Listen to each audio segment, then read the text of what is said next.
Et salut tout le monde, c'est Sinois et on se retrouve pour les bourdons. Vous avez bien reconnu l'entrée du nid et donc vous pouvez voir une sorte de petit clapet en plastique devant l'entrée. Donc cette fois-ci je vais vous expliquer ce que c'est. Voilà, vous le voyez là, avec deux petites charnières en haut.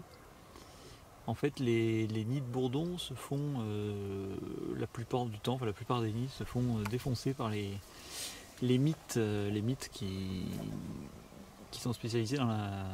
Enfin, les larves de mythes se nourrissent de la cire, donc la cire d'abeille, et les nids de bourdons sont faits aussi en cire. Donc du coup, les larves, souvent elles pondent à côté du nid ou dans le nid directement. Et ensuite, les larves défoncent le nid, parce qu'elles mangent toute la cire, et du coup, le nid est très vite abandonné. Et il y a énormément de pertes dans les bourdons à cause de ça. Et c'est un insecte, la mythe, qui vit la nuit. Exactement. Et donc, ce petit clapet, en fait, permet au bourdon de pouvoir rentrer et sortir, mais donc se referme automatiquement après leur passage. Et donc, les mythes, par contre, elles ne peuvent pas rentrer. Voilà, c'est un système allemand qui a été inventé et apparemment qui a fait ses preuves. Donc j'ai essayé, alors il faut apprendre au bourdon à l'utiliser, donc au début, il n'y a pas de clapet, parce que les mythes commencent à arriver à partir du mois de juin apparemment. Donc moi j'ai commencé au mois de mai, parce que comme on est sur la côte d'Azur, du coup tout est en avance ici. Et donc il faut apprendre au bourdon à utiliser cette porte, parce que si vous mettez de suite d'un coup la porte en plastique devant, elle ne va pas comprendre comment on rentre. Donc il faut soulever le clapet, vous le tenez écarté avec un bout de bois ou n'importe. Et donc elle apprend déjà à se glisser un peu dessous. Et puis petit à petit, vous faites descendre le clapet en plastique jusqu'au moment où il faut qu'elle comprenne qu'il faut le soulever pour pouvoir sortir et rentrer.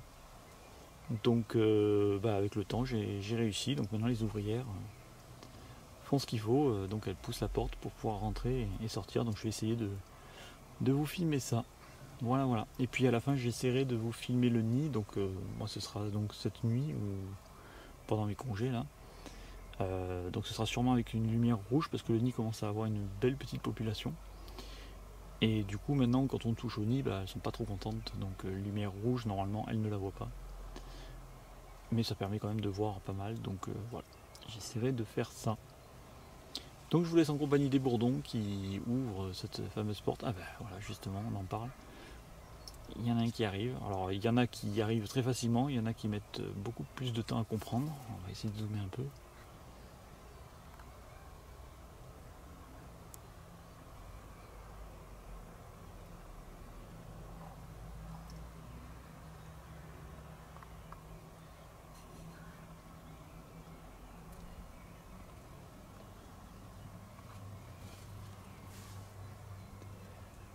Alors, parfois elles prennent de l'élan, c'est assez marrant de les voir faire. Mais pourtant il y en a qui l'utilisent depuis des jours et des jours, voire des semaines. Mais elles ont toujours un peu de mal à comprendre le système. Et bon, au final elles arrivent toujours à sortir et à rentrer. Elles ont même beaucoup plus de facilité à rentrer qu'à sortir. Voilà, du coup apparemment ça l'a gavé, elle est rentrée dans le lit. Bon, du coup on se retrouvera quand il y aura de l'activité.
Alors là, nous avons affaire à ce qui doit être une reine qui a décidé toute seule de s'installer dans ce nichoir qui était vide, qui est à côté de l'autre qui est habité, là, l'orange.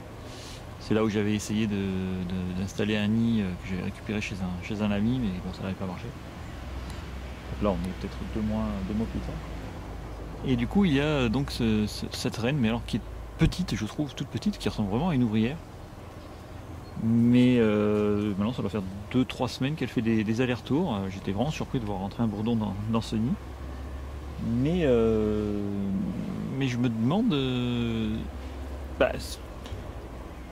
elle est tellement petite que... Alors, non, je vois pas pourquoi une ouvrière s'installerait toute seule dans un nid. Je veux dire, ça n'a absolument aucun sens. Je veux dire, à la limite, bon, une ouvrière qui n'aurait pas retrouvé son nid, ce qui arrive assez souvent au début, mais elle n'aurait aucun intérêt à aller dans un nichoir et de commencer un nid, enfin voilà, toute seule quoi. Je veux dire, plutôt elle va essayer de retrouver son nid. Mais du coup, voilà. Alors c'est peut-être une espèce de bourdon que je suis pas encore un spécialiste dans les bourdons, hein, donc c'est peut-être une espèce plus petite et qui niche plus tard, parce que j'ai vu qu'il y avait d'autres espèces qui nichaient, qui pouvaient nicher au mois de mai, voire au mois de juin. Donc bon, pourquoi pas, ça correspondrait. Donc on va la suivre. Alors par contre, j'arrive pas à voir du tout où elle a niché, parce qu'elle a niché mais carrément au fond de la boîte. J'ai essayé un soir de regarder, mais j'ai entendu là où elle faisait du bruit, elle vibrait ses ailes pour faire peur. Et elle est vraiment au fond de la boîte, donc on voit vraiment qu'elle essaye de rentrer par tous les moyens. En fait, je viens donc d'installer le clapet en plastique pour la première fois, et du coup, elle essaie de comprendre pourquoi elle n'arrive plus à rentrer dans son trou. J'aurais dû commencer par ça, par expliquer ça peut-être. Hein. Et du coup, voilà, donc là, elle apprend à utiliser la nouvelle ouverture. Et donc voilà, donc je vais la laisser tranquille, hein, tant pis, pour l'instant je ne saurais pas à quoi ressemble le nid.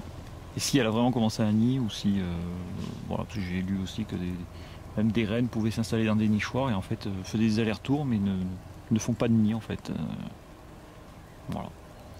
Donc bon, bah à suivre, à suivre. Alors là à côté des nichoirs, donc celui qui est habité par les bourdons oranges, plus l'autre nid qui est là et donc qui a été colonisé naturellement on va dire par une reine orange aussi. J'ai planté des petits pieds que vous allez voir. Alors il y en a tout le long en fait, hein, tout le long de la clôture. Voilà, ça ressemble à ça. Donc ce sont des petits pieds de bourrache. Ça fait à peu près 2 ans maintenant que j'en ai dans le potager. Et ça se ressème partout. Et dans le potager, ce sont des plantes c'est une plante annuelle, hein, donc qui se développe que dans l'année et après qui meurt à la fin. Et la plante peut atteindre facilement 2 mètres d'envergure, très envahissante dans le potager. Et, voilà. Et en très peu de temps, elle fournit énormément de fleurs. Et j'ai remarqué au potager que les bourdons adoraient cette plante. Donc du coup, je me suis dit, on va en planter à côté du nid. Alors ce nid-là, je ne sais pas jusqu'à quand il va être en bonne santé, on va dire, parce que bon, il a commencé très tôt dans l'année. Donc ça va être une espèce qui peut-être fin juin déjà verra apparaître les premières reines. Et du coup ce sera la fin du nid. Donc peut-être qu'elles n'auront pas le temps de fleurir, que le nid sera déjà à la fin. Parce que bon, au bout d'un mois déjà, normalement il y a déjà les fleurs. Vous allez voir, ça va pousser très très vite. Donc quand on fera le suivi des bourdons, en même temps on fera le suivi des bourraches. Mais du coup, si cette reine qui a fondé là-bas réussit, elle par contre elle aura plein de bourraches à côté du nid. Parce que j'ai remarqué déjà que quand les bourdons sortent de ce nid, ils vont butiner directement les trèfles blancs qui sont à côté. Et c'est vrai que les bourdons adorent ces petites fleurs. En fait, c'est un groupe de plein de petites fleurs et ils adorent ça. Donc c'est bien, ils ont juste à sortir du nid et surtout les premières ouvrières qui font leur première sortie. Du coup, elles ont à manger de suite. Il y en a aussi de l'autre côté là. Donc j'essaie de pas trop piétiner. Ah en plus il y en a un qui butine, alors je sais pas si je vais réussir à l'avoir. Il est là, voilà. C'est peut-être d'ailleurs un des miens celui-là. Et je vais m'en lever là. On va essayer de le filmer en gros plan. Alors faut que je le trouve par contre. Alors vous le voyez peut-être, mais moi pas du tout. Oui, il est là. Hop.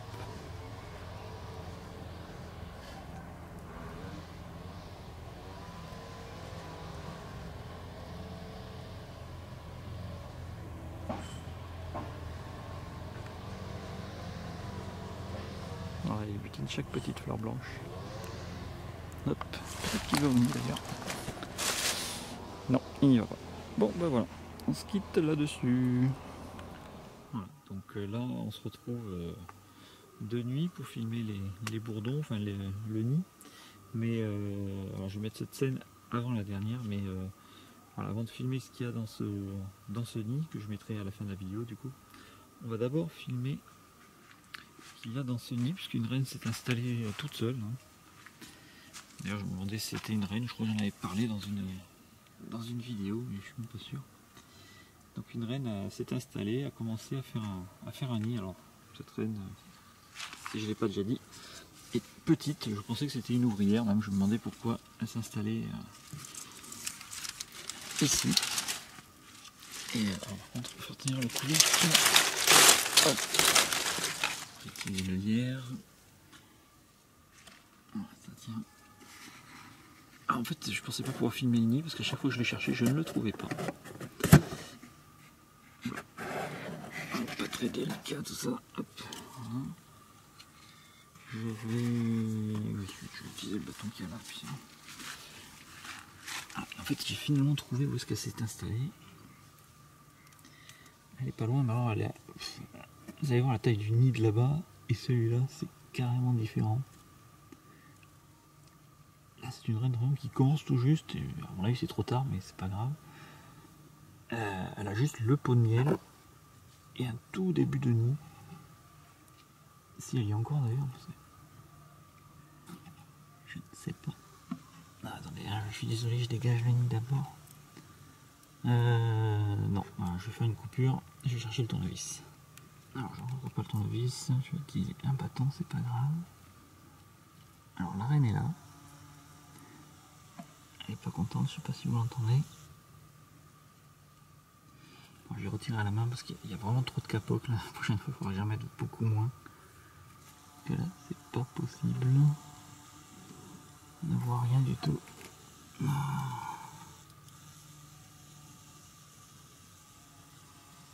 On voit qu'elle est pas contente du tout là. La pauvre. Je voudrais juste filmer le début du nid, mais alors avec ce capoc, bon bah je vais faire une coupure et je reviens. Bon, je mets un bâton pour tenir le capoc, c'est pas idéal mais bon. Bon, la reine là qui panique un peu, la pauvre. On le retrouvera le nid. Donc là on peut voir le petit pot de miel, donc le pot où elle met ses réserves de nectar. Voilà, elle revient. Je vais juste creuser à côté pour voir s'il y a un début de nid ou pas. Oui, il y a un petit début de nid. Alors attendez, on va essayer de le filmer, mais voilà, là, c'est minuscule. Alors on va essayer de filmer ça. Voilà. C'est tout petit, c'est à côté. Alors il en reste au milieu. Hein. Bon, vous pouvez voir à droite, il y a une sorte de petit trou en cire. Voilà, normalement c'est là où elle met ses œufs, ses premiers œufs. Voilà, on va s'approcher un petit peu. Non, je ne peux pas zoomer plus, mais bon voilà quoi. Donc on en est vraiment au tout début. À cette saison, je crois que c'est pas normal du tout. Moi, c'est une espèce vraiment tardive, mais j'ai pas réussi à vraiment me renseigner. Enfin, je me tiens pour renseigner, bon, j'ai pas vraiment trouvé. Donc voilà, on va laisser faire et puis on verra bien. Hein. Allez, on va la laisser tranquille. Donc du coup, même si je l'ai déjà filmé, je vais vous dire à bientôt pour donc la suite pour le grand nid que j'ai déjà filmé. Et donc, on se retrouve pour filmer le nid de bourdon. Donc là, j'ai déjà un peu ouvert pour essayer de voir où était le nid. En fait, le nid s'est enfoncé, elles ont creusé dessous en fait. Donc là, elles sont assez énervées. J'enlève la plante qui me gêne là. Hop. Donc là, ils sont assez énervés parce que du coup, ils essaient de reboucher déjà. Et vous allez voir, la taille du nid est quand même assez impressionnante. En plus, on voit la reine, dis donc.